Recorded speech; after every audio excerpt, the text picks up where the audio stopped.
La Univol Guaraní y Pueblos de Tierras Bajas, Apiahuequitumpa, con sede en la comunidad de Ibo, municipio de Macharetí, provincia de Luis Calvo, del departamento de Chuquisaca, convoca a estudiantes bachilleres de las comunidades indígenas de Tierras Bajas a postularse a las carreras de nuestra universidad a través del curso preparatorio para la admisión 2022.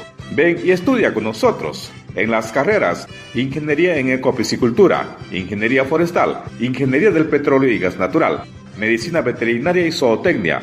Inscripciones abiertas desde el 1 al 31 de diciembre de 2021. El curso preparatorio se desarrolla desde el 3 de enero al 18 de febrero del 2022.